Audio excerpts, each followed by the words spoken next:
Okay, well, our final guest for tonight, they've both been on the show before, but tonight they are on because they are part of an anthology that was recently released called ROM-Complications, like a play on rom-com. So it's Naleighna Kai and J.L. Campbell.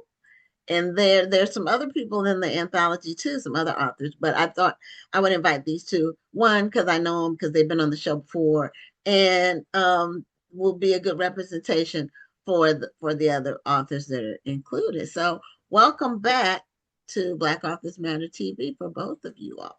Hey, thank you for having us. Thank you. Thank you so much. Thank you for being here.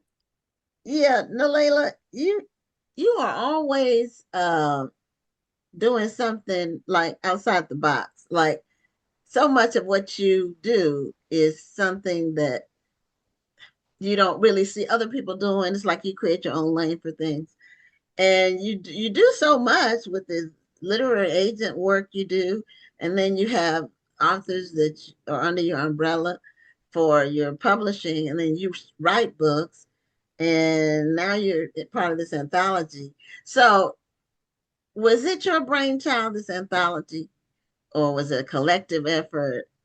It sounds like Naleighna Kai to me, but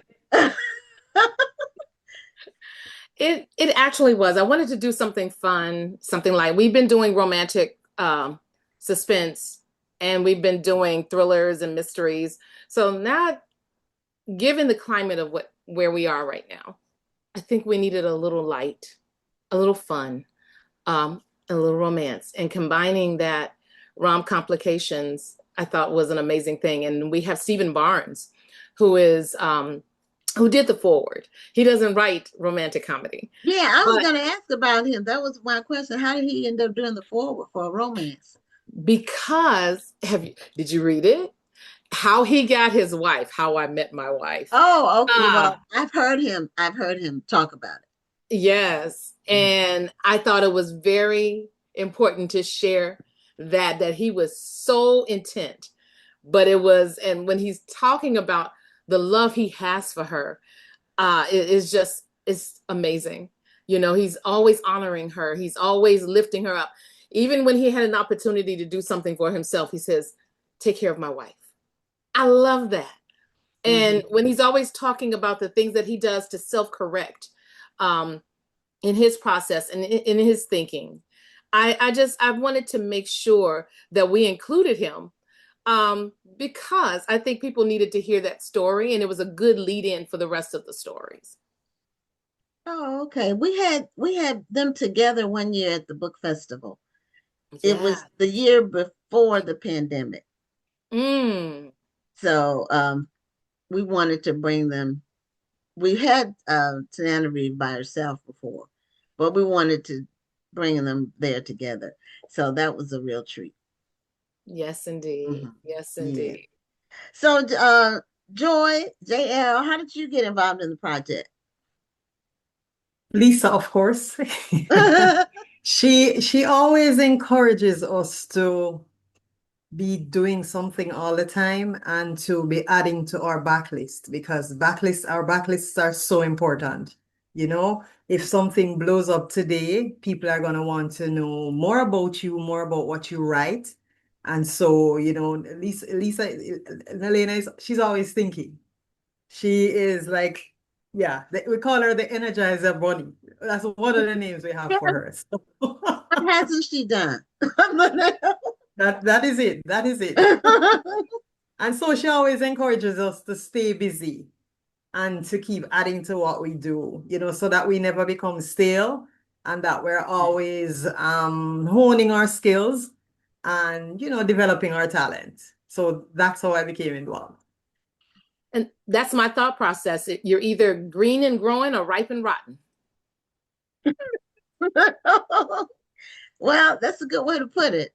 And you definitely live by that.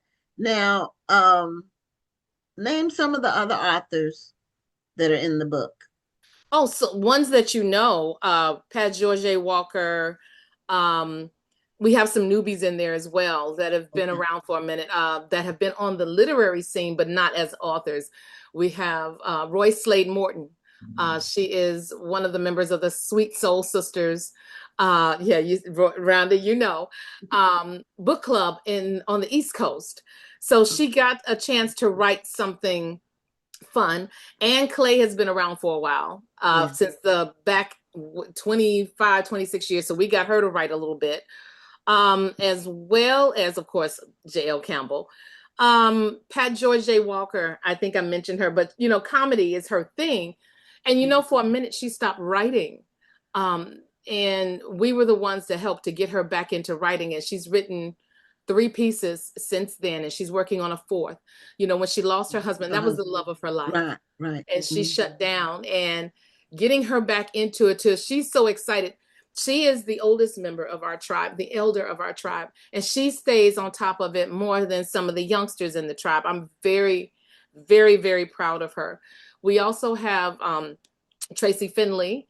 She writes thrillers, and she was in that group of people who wrote with Taryn Fisher, Colleen Hoover. She came out in that crowd of people, but I challenged her to do something different. And of course, romantic comedy is different. And it was interesting that when I started representing her as agent, the thriller she wrote kind of was like on the Gone Girl and that kind of side.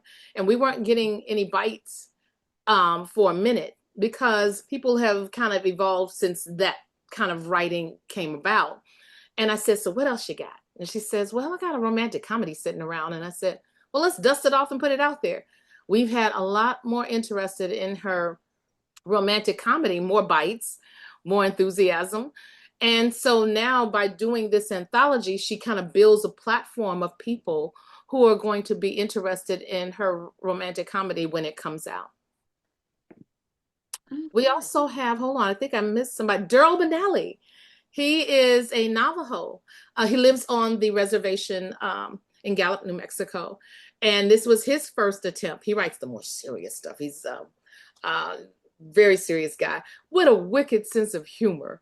But in his writing, this romantic comedy is set on the Navajo reservation. And it gives us a glimpse of it and the experiences growing up. And the humor is so spot on. It's amazing. Did I leave anybody out? Oh, Marie Higgins. Okay. And she writes Westerns mostly. And she's in there. She's, you know, wanted her to tip into the lighter side too. Okay. Well, I think it's a great project to, you know, you have to keep innovating, like you said. And you are correct about the backlist being so important. My first book came out 18 years ago, and it still sells. I'm not promoting it, but people read some of my other work, and then I guess they find it somehow. So every month I sell copies, and so and my other books too. It's interesting to see what people buy. So you just never know how they're going to respond to whatever topic you have out there. Most of my books are nonfiction, except for, you know, well, I do multi-genre work. I write what I have a passion for at the time. So that's where my work is. And I'm self-published. So my books are all over the place in terms of topics, but they're all things I'm passionate about. So none of them are boring because of my passion, you know. Even my 2 novels, the passion is in there too. So now, Naleighna, catch us up on like some of what you've been doing. How much time we got? I'm just joking. Well, that's why I said catch us up, because I think it's been a couple of years since I talked to you about what you were doing. So, and then you were starting to do more agency stuff, I think. But you do a lot. So, you know, it's important to stay busy, and you do. Indeed. We have actually 4 anthologies coming out this year. Another Oh, one is Word to Your Mother, and that is a Mother's Day anthology. Actually, it was released last Tuesday. So Word to Your Mother, as well as Dance with My Father. So we have oh, okay. two anthologies that are Mother's Day anthology, a Father's Day anthology. And it was interesting because at the beginning, I was really worried about the Father's Day because everybody wanted to talk about mothers, but I was having a hard time getting people who wanted to talk about fathers. And also, they're so different. Even my son did the covers, they're just amazing. And the Mother's Day one was humorous, inspirational, and uplifting. Well, I wanted the same for the Father's Day one, but I guess people don't consider fathers all that funny. So we've got the inspiration and the motivation there, but not as much humor as I would like, but there are some funny elements. We also have a romantic suspense anthology releasing in June. So it happened April, May, June, and it went like that. So that back to back, and they're all platforms that help some debut authors to establish a platform, as well to get a little taste. I've learned for writing fiction, we were doing a lot of writing challenges, and we were doing a lot of 30-day, write your book in 30 days, or that sort of thing. I found that people who came with books already written, it took a longer time for them to understand the process. So now anybody coming, I have them start from scratch with something new and learn the process on a short story and then expand it, and they get it, and they're more successful at writing it that way. But also too, sometimes people don't want to commit to an entire book, especially of people that they've never heard of. So giving them a little taste of new people in between people that they are familiar with, it's a great way to go, because they've spent, and the anthologies are only 99 cents. Only 99 cents, because it really is more about getting that taste out there and the marketing and promotion. Like, you contacted us to do that. I mean, this is gold. You've been established. Kush City has been established before I even started writing. So to be on this platform telling people about these authors and about the anthologies is an amazing marketing opportunity. So, but what else have I been up to? The Cavalcade of Authors is in its 22nd year. 22nd. Oh, wow. Okay. Now, when is that? When is it? September 11th through the 13th. And we're partnered up with the Printers Row Lit Fest, which has been around for 41 years. And that brings 50,000 to 100,000 people over a 2-day period. And when I tell you, I've done it before, it can be very overwhelming.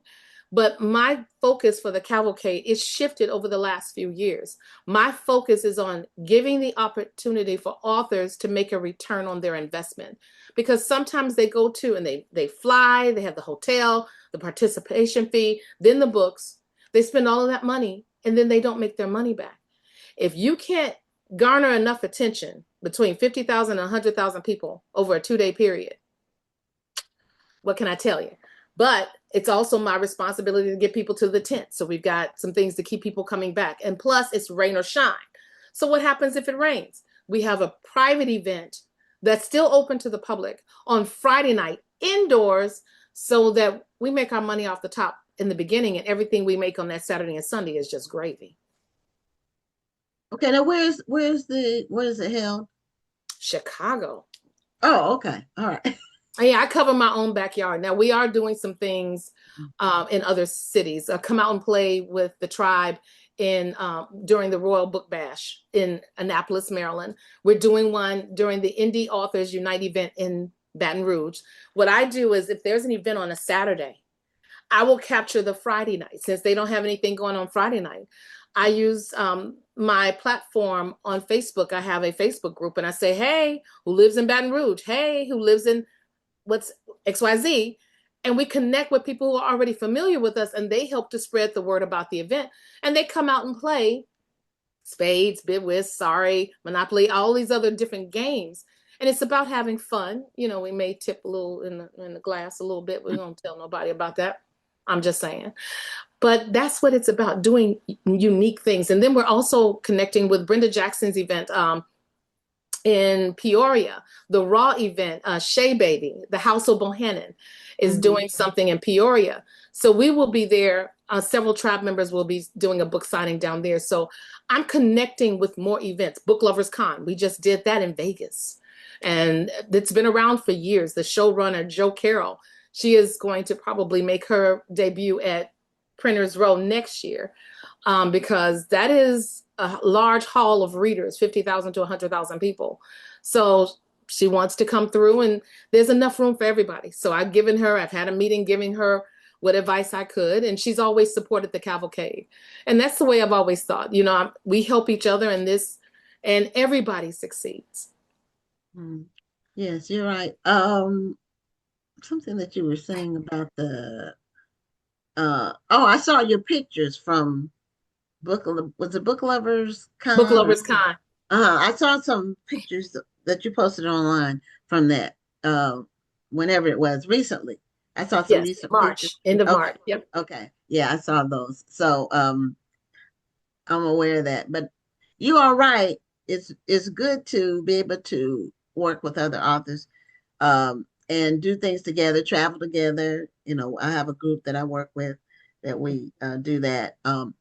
Rhonda is going to be in Texas for the Texas Book Festival, which is a big statewide event in Austin. They have about 30,000 people that come, and it's been around it's well established. It's been around for 30 years or something like that. So we this will be our third year going to that. And it's after the National Black Book Festival, so I get a chance to rest for a couple of weeks before having to go to Austin. Joy, give us an update on what you've been doing. You're included in the anthology, but do you have a recent release of your own under your own name? And what is it? What's the title? And just give us an update on what you've been, because I think it's been maybe 3 years since you've been on the show. I want to say. Yes, it was probably 2 to 3 years, yes. Yeah. Well, I'm in this anthology. That's what I spent time doing, a little earlier this year, just getting my story all together. Because my hero was mentioned briefly in another story that I had written before. And so I kind of brought him out, dusted him off, and put him in his own story. I have not done much this year. The last thing I did was for Christmas. And I am basically preparing for the next book, which is with Black Odyssey, which comes out in May, end of May, and that's another thriller. So, Okay. and aside from that, I'm kind of preparing for that as best I can. I'm Sorry, what's the name of that book? Murder by the Book. Okay. I'm just saying. Yes, I like the title. Yes. So good feedback so far, by the way. And yeah, we're just hoping for the best, and I'll do what I can to kind of push it as much as possible. I'm also going to be I'm still working on my story for the next anthology, the one that comes out in June. So I'm hard at work on that one. And aside from doing my own writing and preparing, whatever our marketing plan is, I do a little bit of editing as well. So that, in between everything, that keeps me busy. Now, Lisa / Naleighna. Let's say Lisa. I get it, because you've been hanging tough. I'm like, she's struggling, but she's trying. So she is trying. You got to give her credit for that. I know people, they could get caught up in the way it looks and not the way it sounds. Like Elaine, Naleighna. Yeah. But they see the spelling of it and they think all sorts of everything, Yeah. Well, I've said it enough times. Once you told me that in the original interview, like 4 or 5 years ago, because you were on one of our early, maybe 2021, maybe, and then you were on again another time. Yep. But it's been a couple. Before I came to the event in Houston. Yep.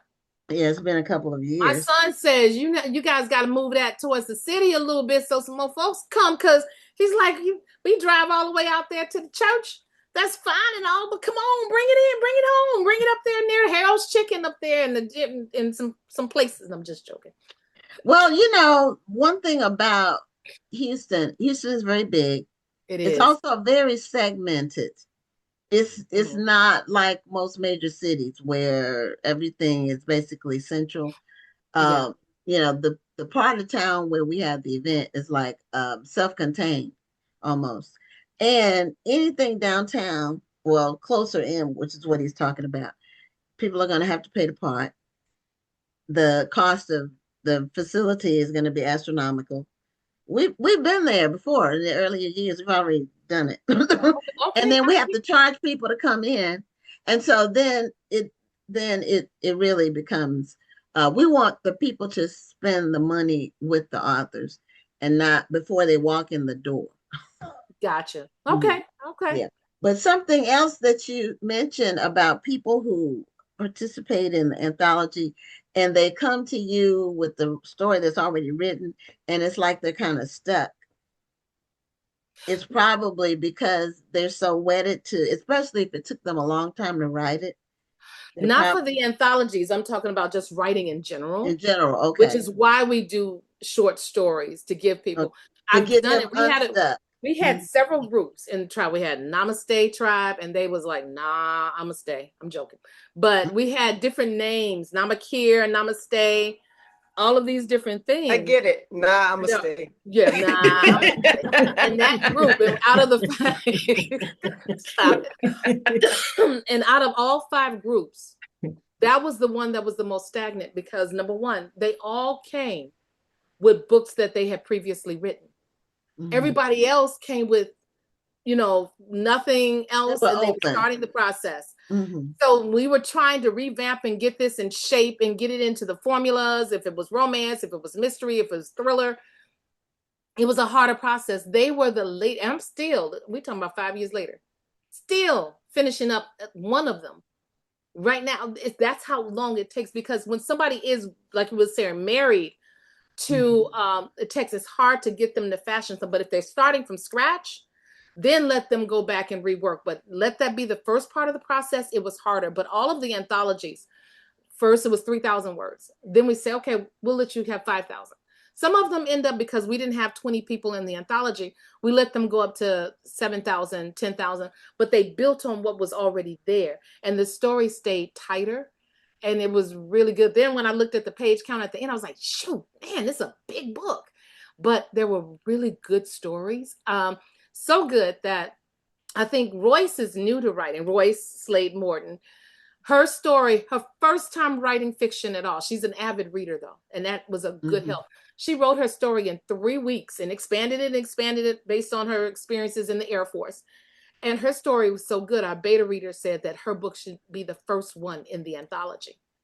Coming out the gate. And, I feel like a, proud literary grandmama. So her book is the first one. Her story is the first one in the anthology. Royce is awesome because she's supportive, and I feel like because she is such a supportive reader and an avid reader, she knows what to look for. And I think that probably fed into her being a great writer. Yes. And she was but she was also very open. If she threw me something in narrative, I'm like, and I would throw it back and say, no, I need a scene. What I got back that next morning was the dialogue, the movement, everything. She wanted to get the process. And if we had more time, but I think because we didn't have more time, she was Johnny on it. I mean, on the spot, just, whoa. I was very impressed. Every time I read it and she added something new, I said, she's really getting the process. She's really, really, really getting it. And I was so proud. And I realized that somebody in that short amount of time could do it. 3 weeks, 9,000 words. Just imagine if she was writing a full story. She would take a few months starting out the gate. And that's an amazing thing. And that's so common. So anyway, Naleighna, JL, Joy, Lisa. Thank you for being guests on Black Authors Matter TV. Congratulations on the anthology, this one, Thank you. and all the other ones you have coming out for Mother's Day, Father's Day, and the other one, I forgot what it was for, but it's in June as well. So congratulations. Now people can pick up these anthologies anywhere books are sold. Well, Anywhere books it's are on sold. Kindle. It's on the ebook, It's on right? ebooks. I did put the link in the chat so people can click the link and purchase the book. ROM-Complications. Okay. You're asking me to do that, or are you going to swing and do it? No, Rhonda's I already did. taken I care put of. the link in the Okay. chat Thank you already. so much. Yeah, Okay. yes. Phew. I'm like, where am I going to get a link? I have to go. Yeah. Thank you. I was wondering why you look troubled. I'm like, man, she want to put me to work. I'm trying to look cute here. I got my red lipstick and everything. I got my little nasty little shirt on and got my hair did and all that. I'm just like, I'm supposed to be looking cute. I'm not supposed to be working. No, you're good, girl. You're good. You're good.